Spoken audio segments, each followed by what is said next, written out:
तो hello everyone, कैसे आप सब लोग? बढ़िया एकदम। तो आज हम रस धातु देखने वाले हैं। क्रिया शारीर में सेकंड पेपर में थर्ड चैप्टर है और वो देखने वाले हैं। पहले दो चैप्टर हमने कंप्लीट कर दिए, धातु, मल और ये सब बेसिक्स था उसमें, प्रिंसिपल ऑफ आयुर्वेदा वो कंप्लीट कर दिया है हमने। और उसके साथ साथ दोष भी कंप्लीट कर दिया हमने, वो भी देख लीजिएगा एक बार पेपर 2 का। और नियर अबाउट हमारा सिलेबस ख़त्म होते आ गया है फर्स्ट टर्म का। ठीक है, बहुत कम सिलेबस है फर्स्ट टर्म में। सो आई होप आपने सारे वीडियोस देखे होंगे। तो स्टार्ट करते हैं हमारा रस धातु से।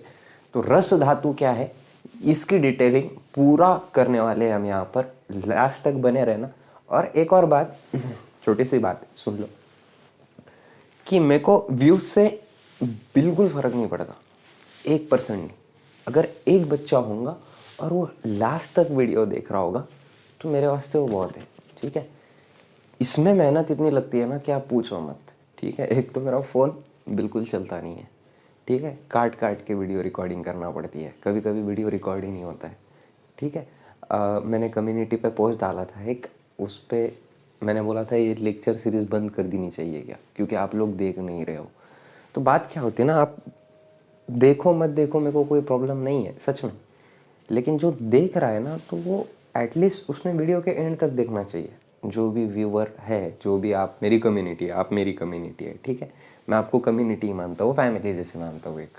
ठीक है, तो क्या होता है ना कि आप वीडियो एंड तक नहीं देखते हो ना, तो फिर उससे है ना मेरे ऊपर गलत इम्पैक्ट गिरता है कि हाँ भाई, मेरे को पढ़ाना जम नहीं रहा है इसलिए ये वीडियो नहीं देख रहे, तो शायद अपन ये सीरीज़ बंद कर दीजिए। सच है ना ये। तो इसीलिए मैं बोलता हूँ कि आप मेरे को आपके जो भी कमेंट रहेंगे ना वो बताया करो कि हाँ ये समझ में नहीं आया। टाइम स्टैप पे डाला करो, टाइम स्टैप पे कमेंट रहता है वहाँ पर कि ये गलत बोला सर, या फिर ये चीज़ समझ में नहीं आई, यहाँ पर आपने गलत बोला है, या यहाँ पर आप हमको समझ में ही नहीं आया। तो ये चीज़ बताया करो। ठीक है, व्यूज़ 10 आए बहुत हो गया, लेकिन वो 10 के 10 व्यू एंड तक रहना चाहिए। ठीक है, समझ में आ रहा है? तो आपने पूरा लेक्चर देखना चाहिए, क्योंकि पूरा लेक्चर देखोगे नहीं तो आपको भी क्लैरिटी नहीं आएगी और मैं अलग डिमोटिवेट होऊंगा कि यार मेरे को पढ़ाते नहीं आ रहा है, शायद मैंने ये छोड़ देना चाहिए। क्योंकि ऑलरेडी मेरे को भी मेरी पढ़ाई करनी है, थर्ड ईयर सेकेंड ईयर की जो स्टार्ट हुआ है, सेकेंड प्रूफ, उसकी भी पढ़ाई करनी है। सो आपसे एक ही रिक्वेस्ट है, व्यूज़ के पीछे नहीं भाग रहा हूँ, कसम से बोल रहा हूँ। व्यूज़ के पीछे भागना रहता ना तो मैं ऐसे वीडियो बनाता, BAMS कर क्यों कर डाला आपने, ऐसा कर लिया। नहीं, हमको यहाँ पर मैं कुछ नहीं, आऊँगा लेक्चर पढ़ाऊँगा और चला जाऊँगा, मेरे को कुछ नहीं।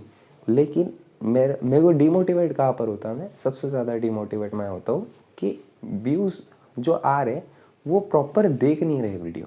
ठीक है, सो स्टार्ट करते हैं। सॉरी फॉर इनकन्वीनियंस, बहुत ज़्यादा टाइम ले लिया आपका, लेकिन बहुत सारे कमेंट थे कम्युनिटी पोस्ट पे, इसलिए ये बोलना पड़ा।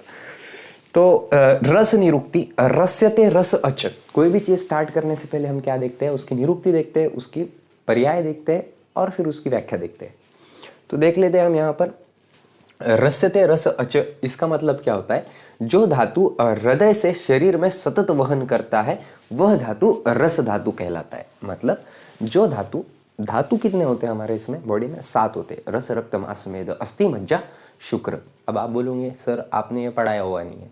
नहीं, मैंने ये ऑलरेडी पढ़ा दिया है, लेकिन कहाँ पर पढ़ाया है? क्रिया शारीर की प्लेलिस्ट देख लीजिएगा, वहाँ पर ये मैंने डिटेल में बताया हुआ है। ठीक है, कि धातु क्या होते हैं, मल क्या होता है, दोष क्या होते हैं, और वात दोष और पित्त दोष तो कंप्लीट भी हो गया हमारा। ठीक है, सो फर्स्ट टर्म का सिलेबस पेपर 1 का हमारा कंप्लीटेड है। ओके, सो यहाँ पर देखते हैं हम, जो धातु हृदय से शरीर में सतत वहन करता है उसको क्या बोलते हैं हम? रस बोलते हैं। ठीक है, हृदय मतलब क्या होता है? हार्ट से वो क्या करता है? सतत वहन करता है, सतत वो बहता रहता है, उसको हम रस धातु बोलते हैं। ठीक है, समझ में आ गया आपको? गुड। उसके बाद की बात है रस पर्याय। रस के पर्याय क्या है? अब पर्याय का मतलब मैं एक और बार समझा देता हूँ। मेरा नाम है सोहेल, ठीक है, लेकिन कुछ गांव में, मेरे गांव के साइड में को क्या बोलते हैं? चिंटू बोलते हैं। ठीक है, जब मैं औरंगाबाद में जाता हूँ तब मेरे को क्या बोलते हैं? पिंटू बोलते हैं। ठीक है, मेरे घर पे मेरे को पिंटू किंटू बोलते हैं। ठीक है, लेकिन मेरा पर्टिकुलर फ्रेंड्स का ग्रुप है, वहाँ पर मेरे को सोहेलिया बोला जाता है। तो ऐसे ग्रुप में नाम गिरे हुए, लेकिन मेरा असली नाम क्या है? सोहेल है। सोहेल बोले तो वो भी पहचान लेंगे, चिंटू वाले, पिंटू वाले, मिंटू वाले और सोहेलिया वाले। ये मेरे पर्याय हो गए, चिंटू, मिंटू, पिंटू। ठीक है, लेकिन मेरा असली नाम क्या है, सोहेल है। वैसे ही यहाँ पर क्या है कि इसके भी अलग अलग नाम है, जैसे धातुसार हो गया, असुरुककर हो गया, आहार तेज हो गया और अग्निसंभव हो गया। उसके बाद पांच भौतिक संगठन देख लेते हैं हम यहाँ पर। तो पांच भौतिक संगठन क्या है इसका, रस आप्य। रस आप्य का मतलब होता है कि रस आप्य। आप्य का मतलब क्या होता है, ये जल का क्या है यहाँ पर लिखना स्टार्ट करता हूं मैं। जल का क्या है, ये पर्याय है। तो ये जो पांच भौतिक संगठन है इसका वो क्या है, जल है। ठीक है, उसके बाद रस धातु का स्वरूप कैसा है, रस धातु का स्वरूप मतलब उसमें गुण क्या है, वो दिखता कैसे है। तो रस धातु दिखता कैसे है, तो देखो वर्ण कफ जैसा रहता है उसका, श्वेत जैसा। श्वेत मतलब सफेद, ठीक है। उसके बाद वो स्निग्ध होता है, क्या होता है, कैसे होता है, वो स्निग्ध होता है। उसके बाद स्निग्ध मतलब चिपचिपा होता है। उसके बाद वो पिस्चिल रहता है। स्निग्ध और पिस्चिल एक ही जैसे होते हैं। पिस्चिल मतलब बहुत ज्यादा चिकट, ठीक है, बहुत ज्यादा स्लीपरी। ये कैसा रहता है, पिस्चिल रहता है, ठीक है।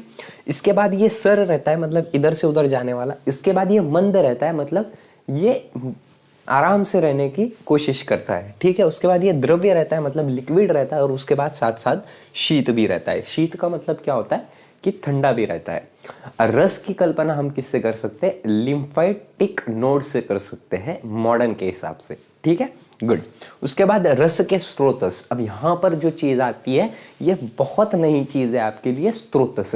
स्रोतस का मीनिंग क्या होता है बहुत सिंपल वर्ड में समझाता हूं आपको मैं। स्रोतस मतलब होता है पोकड़ी, वहन करने वाला, ठीक है, वहन करने वाला मतलब जो ट्रांसपोर्ट सिस्टम में काम आता है उसको हम क्या बोलते हैं, स्रोतस बोलते हैं। क्या बोलते हैं, स्रोतस। मतलब स्रोतस मतलब ऐसी चीज जो काम करती है ट्रांसपोर्टेशन के, उसको स्रोतस बोलते हैं। आयुर्वेद में ये कल्पना आपके लिए नहीं है, ये टर्मिनोलॉजी नहीं है, इसलिए यहाँ पर स्रोतस का इस्तेमाल किया गया है। ओके, तो चरक के हिसाब से देखें हम स्रोतस, चरक के हिसाब से और सुश्रुत के हिसाब से, मतलब आचार्य चरक के हिसाब से भी देखने हैं और आचार्य सुश्रुत के हिसाब से भी यहाँ पर हमको देखने हैं। तो आचार्य चरक के हिसाब से अगर हमने देखे तो चरक, आचार्य चरक के हिसाब से इसके दो ट्रांसपोर्ट सिस्टम हो सकते हैं, एक है हृदय और एक है रसवाहिनी धमनिया। कौन, क्या, रसवाहिनी धमनिया, ठीक है। मैंने इसका वेटेज बोलना भूल गया, तो वेटेज इसका जाएगा आपको 10 मार्क फर्स्ट टर्म में और 5 मार्क यूनिवर्सिटी में। ओके, समझ में आ गया आपको, गुड। तो उसके बाद देख लेते हैं हम यहाँ पर अंजलि प्रमाण। अब ये भी टर्मिनोलॉजी आपके लिए बहुत ज़्यादा नहीं है, ये टर्मिनोलॉजी हम रचना शारीर में बहुत अच्छे से देखेंगे। कहाँ पर देखेंगे, रचना शारीर में। लेकिन फिर भी मैं आपको बोल देता हूँ कि अंजलि प्रमाण का मतलब क्या होता, कोई भी चीज़ में, बॉडी में कोई भी चीज़, शारीर में जो भी चीज़ होती है हम उसका मेजरमेंट करते हैं अंजलि प्रमाण से। अंजलि प्रमाण मतलब जो आपका हाथ है, ये जो हाथ दिख रहा है आपका, ये इसको हम अंजलि बोलते हैं। और अंजलि प्रमाण मतलब ये भर के, ठीक है। 9 बार ये भर के हमने शरीर में डाला तो उतने बार रस धातु बनेगा। अब यहाँ पर ये समझ में नहीं आया होगा, और ज़्यादा सिंपल करके बताता हूँ। ये हमारे हाथ है, ठीक है। अब इसमें आप पानी डालो, कितने बार, 9 बार। या फिर रस डालो आप इसमें 9 बार। लिम्फेटिक नोड्स डालो 10 बार। तो पहले ज़माने में यूनिट्स वगैरह नहीं होते थे, अंजलि प्रमाण होता था ऋषियों के टाइम में। तो वो ऋषि क्या समझते थे कि वो अंजलि प्रमाण से मोचते थे, कोई भी चीज़ मेजरमेंट अंजलि प्रमाण से होती थी, ठीक है। मोच मापन अंजलि प्रमाण से होता था। तो ये हमने 9 ये उठाए और 9 शरीर में डाले रस। तो ये 9 शरीर में डालने के बाद रस का मेजरमेंट पूरा हो जाता है, मतलब 9 अंजलि प्रमाण यहाँ पर रस का है, ठीक है। ये आपको समझ में ही नहीं आएगा, जब आप कॉलेज में जाओगे तो आपको 6-7 महीने समझ में ही नहीं आएगा। यहाँ पर समझ में आ गया, मतलब बहुत बड़ी बात है मेरे लिए। उसके बाद रस धातु की निर्मित कैसे होती है, हमको 3 न्याय देखने आएंगे। अब मैं देखो शॉर्ट में बता रहा हूँ ताकि आपको आगे लिंक लगे, जब आगे पढ़ेंगे हम ये सब चीज़ें, ठीक है। ये सब चीज़ें एक दूसरे पे इंटरलिंक है, इसलिए मैं बोलता हूँ आपको कि वीडियो के एंड तक बने रहा करो, ठीक है। सो रस धातु की निर्मित कैसे हुई है, तो रस धातु की निर्मित हुई है रस पोषक अंश। रस पोषक अंश मतलब जो खाना खा रहे हैं अपन, जो खाना खा रहे हैं हम लोग, जो पूरा खाना खाते हैं हम, उसमें रस पोषक अंश रहता है। रस धातु का, रस धातु बनाने वाला अंश रहता है, मतलब पार्टिकल्स रहते हैं रस धातु को बनाने वाले, वो रस पोषक अंश क्या करते हैं, रस धातु अग्नि, जो स्टमक है हमारा उसमें अग्नि रहती है, वो अग्नि के साथ मिलते हैं और रिएक्शन करके पोष्य रस बनाते हैं, मतलब प्योर रस। कैसा रस, प्योर रस, मतलब जो मेन रस है हमारा वो बनाते हैं, और उसके साथ साथ उसका मल भी बनाते हैं, जो क्या है, कफ है। क्या है, कफ। जो मल है, मल मतलब क्या होता है, वेस्ट प्रोडक्ट। तो रस का वेस्ट प्रोडक्ट क्या है, कफ है। यहाँ पर आपको एक एमसीक्यूज मिल गया, लिख लो कहीं पर कि रस का क्या है, रस का मल क्या है, वेस्ट प्रोडक्ट क्या है, तो रस का वेस्ट प्रोडक्ट है कफ यहाँ पर। ओके, उसके बाद हम देखेंगे रस धातुचे उपधातु, मतलब रस धातु का उपधातु। उपधातु मतलब वो कितनी चीजों में डिवाइड होता है, इसको बोलते हैं हम उपधातु। मतलब वो रस धातु कितनी चीजें बनाता है, तो वो मेनली दो चीजें बनाता है। क्या क्या, स्तन्य। अब स्तन्य मतलब आप क्या बोल सकते हो, ब्रेस्ट, ठीक है। और रज, रज का मतलब क्या होता है, बहुत ऑब्वियस सी बात है, पहले पढ़ा हुआ है हमने रज, रचना शारीर में। तो रस का मतलब, रज का मतलब क्या होता है, तो रज का मतलब होता है ओवा। ठीक है, समझ में आया, गुड। सो ये दो चीजें क्या बनाता, रस क्या बनाता है, एक स्तन्य बनाता है और एक ओवा बनाता है। स्तन्य तो आपने सुना होगा, ब्रेस्ट को स्तन्य बोलते हैं हम। उसके बाद रस धातु का कार्य क्या, हाँ, उसके बाद रस धातु का मल, एक एमसीक्यू, एक एमसीक्यू, एक एमसीक्यू, एक एमसीक्यू, दो एमसीक्यू, दो एमसीक्यू, एक एमसीक्यू, एक एमसीक्यू, एक एमसीक्यू। ठीक है, यहाँ ये जो जितना जितना दिख रहा है क्या आपको, ये 25-30 मार्क का जा सकता है।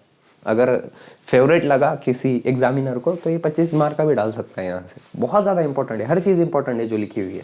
तो रस धातु का मल, मल मतलब waste product, as I said to you, cough है, बोल दिया है मैंने। और उसके साथ साथ अष्टांग संग्रह ने, अष्टांग संग्रह ने लस्सी का भी बताया। अब अष्टांग संग्रह किसने लिखा है, वाग्भट, आचार्य वाग्भट ने लिखा है। ये कहाँ पर समझाया हुआ है मैंने, आयुर्वेद अवतरण में। ठीक है, तो अष्टांग संग्रह हमने बोला हुआ है, मतलब आचार्य वाग्भट ने लसिका को रस धातु का मल भी बताया हुआ है। उसके बाद रस धातु की कार्य क्या है, तो प्रीणन ही है इसका कार्य है। अब प्रीणन जीवन लेपो स्नेहो धारण पूर्णे गर्भो उत्पादच्च धातु नाम श्रेष्ठ कर्म क्रमात् स्मृतम। ये कहाँ पर पढ़ा है हमने, संहिता अध्ययन के आयुष्य कामी अध्याय में पढ़ा हुआ है। ठीक है, मैंने बोला था कि आपको वहां पर भी काम आएगा, तो यहाँ पर भी वो काम आ रहा है, देख लीजिए। तो रस धातु के कार्य क्या है, प्रीणन है। प्रीणन मतलब क्या होता कि जो लाइफ है उसको बना के रखना, उसको संवारना, इसका किसका काम है, रस धातु का काम है। मतलब इंद्रियों को पुरोठा करना एवं रस धातु का पोषण करना, ये रस धातु का कार्य है। किसका कार्य है, रस धातु का।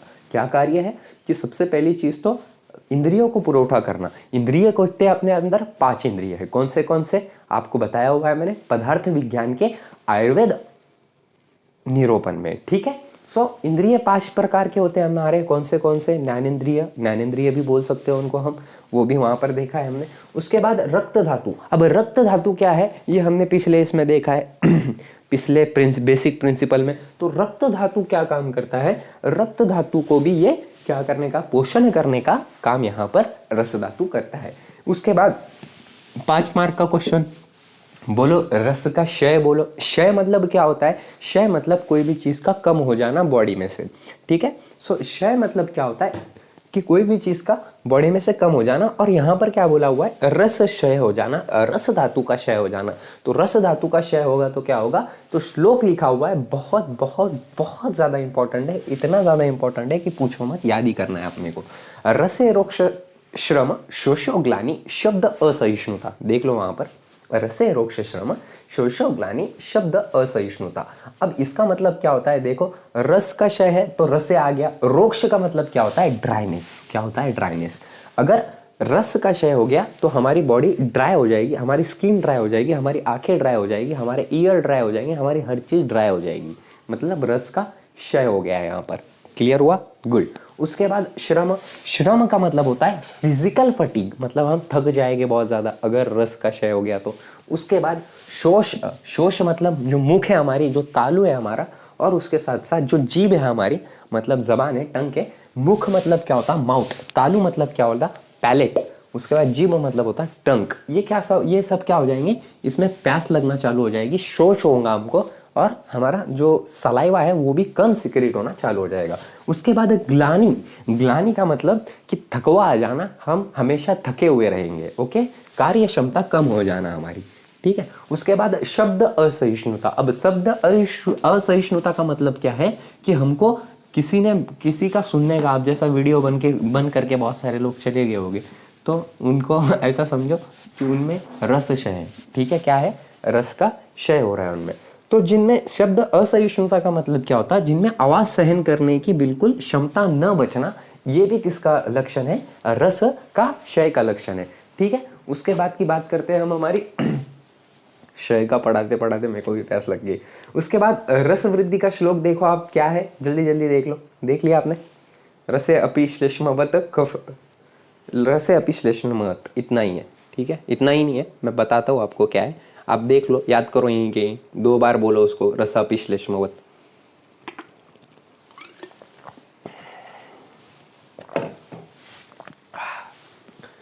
तो रसे अपि श्लेष्मवत मतलब ये कैसा है? कफ वृद्धि जैसे लक्षण इसमें देखने को मिलते हैं। अब कफ वृद्धि जैसे लक्षण क्यों देखने को मिलते हैं? क्योंकि हमने यहाँ पर देखा कि धातु का मल भी कफ है। उसके बाद ये बहुत सारा जो इसके स्वरूप है वो भी कफ के जैसे दिख रहे हैं हमको थोड़े। जो इसका पांचभौतिक संगठन है वो भी कफ के जैसे दिख रहे हैं। तो ये आश्रय आश्रयी संबंध के साथ,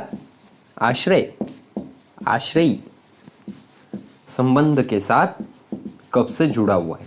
अब ये आश्रय आश्रयी संबंध क्या होता है भैया? तो आश्रय आश्रयी संबंध मतलब एक दूसरे पे डिपेंड होना। क्या होना? एक दूसरे पे डिपेंड होना, ठीक है। जैसे अगर वो नहीं गया कॉलेज तो मैं भी नहीं जाऊंगा आज, मतलब मेरा दोस्त कॉलेज नहीं गया तो मैं भी नहीं जाऊंगा। तो वैसे ही यहाँ पर ये भी रस वृद्धि भी, मतलब जो कफ है वो भी रस पे बहुत ज़्यादा डिपेंड करता है। क्लियर हुआ? गुड। उसके बाद देख लेते हैं हम कि जो कफ वृद्धि है उसका श्लोक क्या है, वो याद तो करना ही पड़ेगा आपने को, बिल्कुल, वो तो बिना करे रह ही नहीं सकते आप। प्रसे कालस्य गौरवं श्वेत शैत्य शलांगत्व श्वास कासती निद्रिता, ये उसका श्लोक है। किसका? कफ वृद्धि का, ठीक है। तो क्या है ये देख लेते हैं हम। जो अग्नि सदन है, अग्नि सदन होंगी मतलब जो पचन शक्ति है वो कम हो जाएगी इंसान में से। प्रसेक होगा मतलब नौजिया होगा हमको बहुत ज़्यादा। आलस्य होगा मतलब, आलस्य तो मालूम ही है, मैं भी आलसी मैं नहीं हूँ आलसी, ठीक है। तो आलस्य आएगा बहुत ज़्यादा। गौरव होगा शरीर में मतलब शरीर जड़ पड़ेगा। अति निद्रा होगी और मतलब बहुत ज़्यादा नींद आएगी हमको। उसके बाद शारीरिक काम से श्वास लगेगा, जो शारीरिक काम करते हैं उसमें बहुत ज़्यादा थकावट होगी। और कास होगा मतलब खोखला आएगा हमको बहुत ज़्यादा। अब बहुत सारे बच्चे बोल रहे होंगे सर ये तो पूरे लक्षण मेरे में है, इसका मतलब मेरा क्या हो गया? रस की वृद्धि होगी, ठीक है। तो चलो कोई बात नहीं। So thank you so much. और कोई भी चैनल को फॉलो कर रहे होगे तो एंड तक फॉलो करो, ठीक है। अगर वो चैनल पूरा पढ़ा रहा होगा तो मैं श्योरिटी देता हूँ आपको बहुत ज़्यादा फायदा होगा, ठीक है। लेकिन कोई पूरा पढ़ाता नहीं है आयुर्वेद, क्यों? क्योंकि बच्चे बोर हो जाते हैं आयुर्वेद में बहुत ज़्यादा। मैं कोशिश कर रहा हूँ कि आयुर्वेद को सिंपल करूँ, एज सिंपल एज मच, लेकिन फिर भी देखते हैं, कोई बात नहीं। So thank you so much और जय हिंद।